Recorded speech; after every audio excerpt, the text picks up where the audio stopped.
Bonjour chers auditeurs, c'est All India Radio Delhi. Aujourd'hui, nous sommes le 7 décembre 2020. Vous êtes à l'écoute du service français de All India Radio. Voici maintenant les informations présentées par votre ami Adam. Tout d'abord, les grands titres. Le taux de récupération du Covid-19 dans le pays atteint 94,37%. Des efforts sont en cours pour le rapatriement rapide de 2 sœurs mineures qui ont traversé la ligne de contrôle. La nation rend hommage à Bharat Ratna Dr. B.R. Ambedkar dans son 64e anniversaire de mort. Le représentant spécial des États-Unis pour la réconciliation en Afghanistan, Zalmay Khalilzad, tient une réunion avec le chef adjoint des talibans, Mullah Baradar. La Bangladesh signe le premier accord commercial préférentiel depuis son indépendance. À Hong Kong, les autorités gèlent les comptes bancaires de l'ancien législateur pro-démocratie Ted Hui Chuing-fung. Les individus qui ont vandalisé la statue de Sheikh Mujib à faire face à une punition sévère d'après le ministre bangladais Obaidul Qadir. L'avocat de Donald Trump, Rudy Giuliani, positif au Covid-19. La Chine prépare le déploiement massif des vaccins contre le coronavirus. Le Venezuela organise les élections législatives au milieu du boycott par l'opposition. Et dans le sport, l'Inde bat l'Australie par 6 guichets dans le deuxième match de T20 et gagne la série de 3 matchs par 2-0. Maintenant, les nouvelles en détail. Avec 32 981 nouveaux cas du Covid-19, le nombre total de cas en Inde est passé à 9 677 203. Le ministère de la Santé a déclaré que 391 personnes ont perdu la vie dans la pandémie au cours des dernières 24 heures. Avec cela, le nombre de morts a atteint 140 573. Le nombre total de cas actifs dans le pays est actuellement de 3 967 299. Avec 39 109 nouvelles sorties au cours des dernières 24 heures, le total des cas sortis reste à 9 139 901. Le taux de récupération est de 94,37%. L'ICMR a déclaré qu'un total de 147 787 656 échantillons ont été testés pour le Covid-19 jusqu'à dimanche. Parmi ceux-ci, 801 081 échantillons ont été testés dimanche. Au Jammu et Cachemire, 2 sœurs mineures du Cachemire occupées par le Pakistan ont été arrêtées dimanche après avoir franchi par inadvertance la ligne de contrôle dans le district de Poonch. Le correspondant de All India Radio Jammu rapporte que les filles ont été appréhendées près de Serla dans le sous-secteur de Gulpur vers 9h15 dimanche matin. Les 2 filles, Laiba Zubair, 17 ans, et sa sœur cadette Sana Zubair, 13 ans, résidant à Abbaspur à Kahuta Tehsil au Cachemire occupé au Pakistan, ont été remarquées se déplaçant de ce côté par les troupes indiennes déployées le long de la ligne de contrôle dans le secteur de Poonch. Après les formalités médicales légales, le duo a été remis à la police et à l'administration locale pour un nouvel interrogatoire.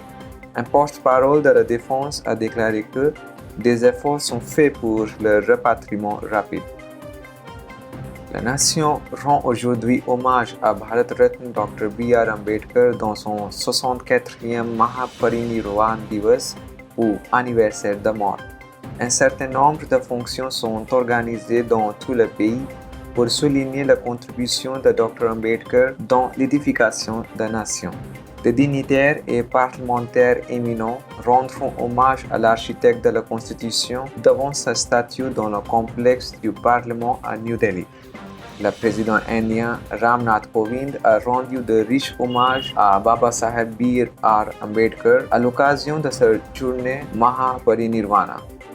Il a dit que Dr. Ambedkar était un grand architecte de notre Constitution qui luttait pour une société et une gouvernance fondée sur les principes d'égalité et de justice.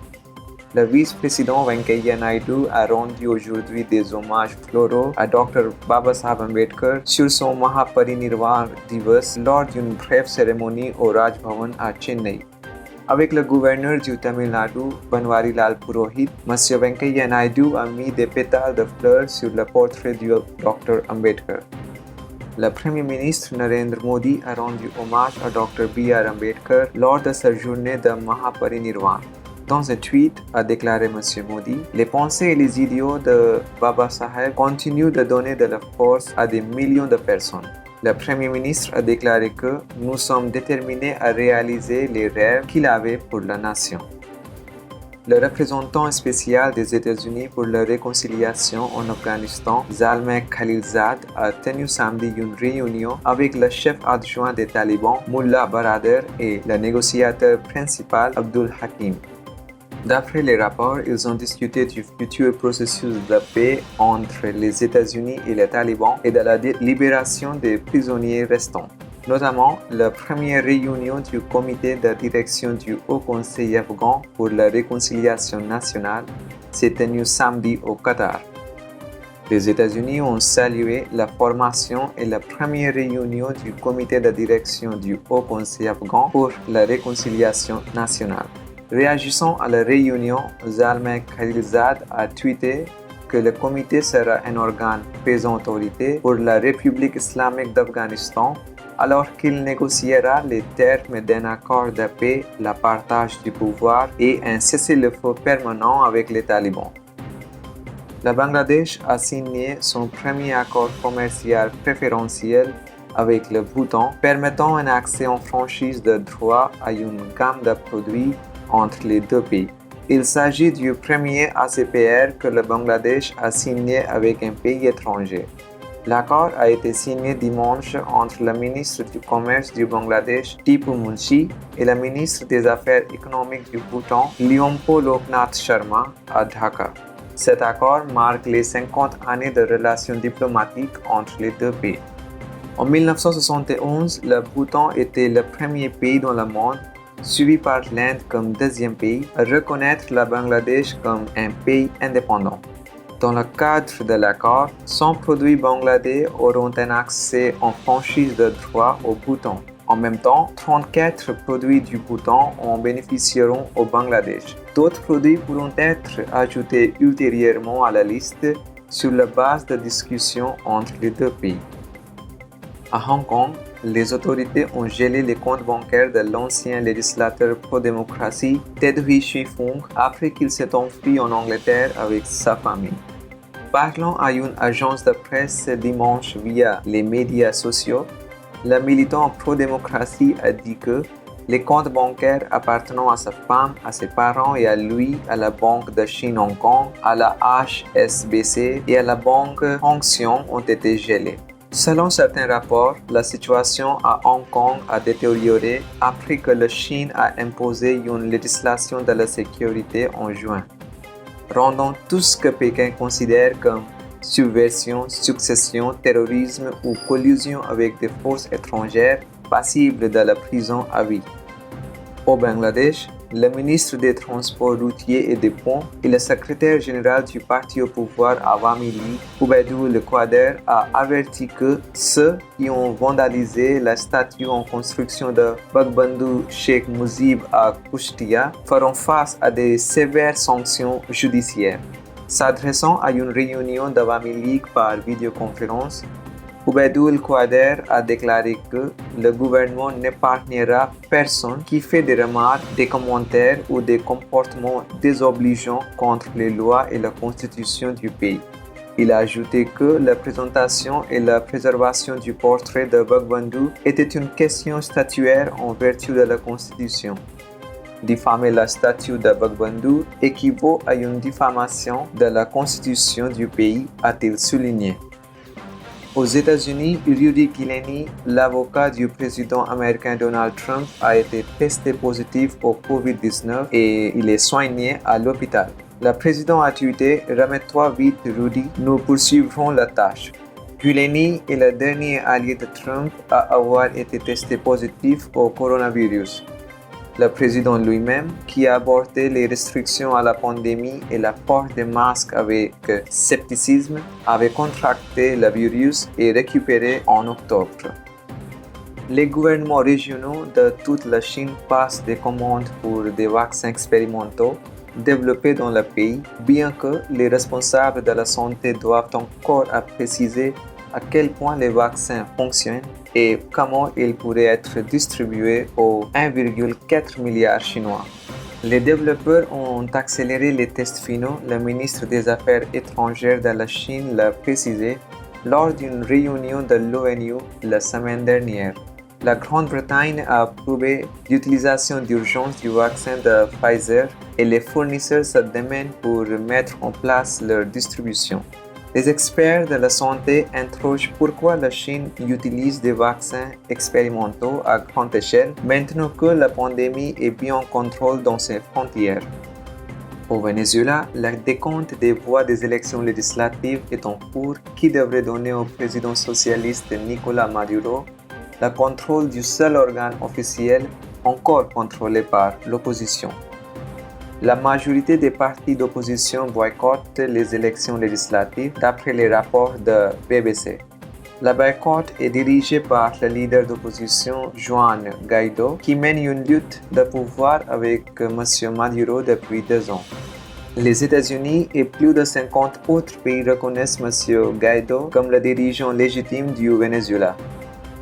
Et dans le sport, l'Inde a battu l'Australie par 6 guichets dans le deuxième match de T20 au stade de cricket de Sydney dimanche. Avec cette victoire, l'Inde a également remporté le tournoi de 3 matchs. Vendredi dernier, l'Inde a eu la victoire dans le match d'ouverture de T20 international par 11 courses à Canberra. Le dernier match sera joué le 9 décembre. Poursuivant un total de 195 courses, l'Inde a gagné le match avec 2 balles restantes, perdant seulement 4 guichets. Hardik Pandya a été nommé le joueur du match après sa performance de 42 courses dans seulement 22 balles. Il n'a pas perdu son guichet jusqu'à la fin. Shikhar Dhawan a marqué le plus haut 52 courses pour l'équipe indienne. Avant, l'Australie a marqué 194 courses dans 20 overs en perdant 5 guichets. Chers amis, c'était notre bulletin d'information. Vous êtes à l'écoute du service français de All India Radio Delhi. Nous allons maintenant vous présenter le commentaire sur un sujet d'actualité.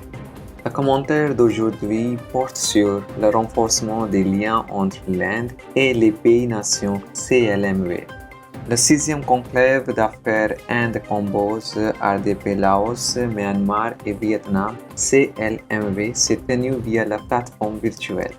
L'Inde et les pays CLMV sont liés non seulement par la contiguïté géographique, mais aussi par des liens historiques et un patrimoine culturel partagé. La pandémie de COVID-19 est une crise sans précédent qui a bouleversé notre mode de vie. Même après plusieurs mois de lutte contre la pandémie, nous ne sommes pas certains de l'ampleur réelle des dommages que cela a causé en termes de perte de vie, de moyens de subsistance et d'économie dans la région. Le Premier ministre Narendra Modi avait annoncé une contribution de $1 million américains au fonds de réponse de l'ANAS pour COVID-19 et a appelé à une plus grande coopération dans le domaine de la médecine traditionnelle lors du 17e sommet Inde-ANAS le 12 novembre 2020. L'Inde a joué un rôle clé dans le maintien de l'ouverture des chaînes d'approvisionnement mondiales pour les médicaments essentiels et le déploiement d'équipes d'assistance médicale comprenant des médecins, des infirmières et des ambulanciens pendant cette crise.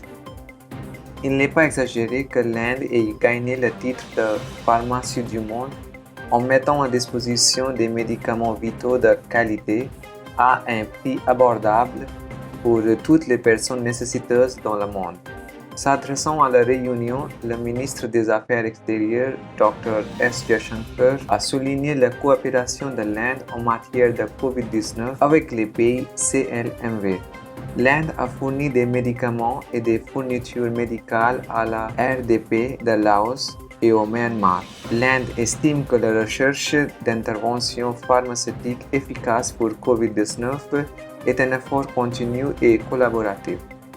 À cet égard, L'Inde attend avec intérêt une coopération et une collaboration renforcée entre les pays de la NAS pour le développement de vaccins et de médicaments, alors même que nous sommes prêts à partager le vaccin COVID avec eux dès qu'il sera disponible. Le programme de projet à impact rapide PIR est l'un des principaux piliers de la coopération de New Delhi dans les pays CLMV depuis 2015. Dans le cadre du programme PIR, 29 projets ont été achevés dans les pays CLMV depuis sa création. Actuellement, 39 projets sont en cours d'exécution, dont 25 ont été sanctionnés en 2020.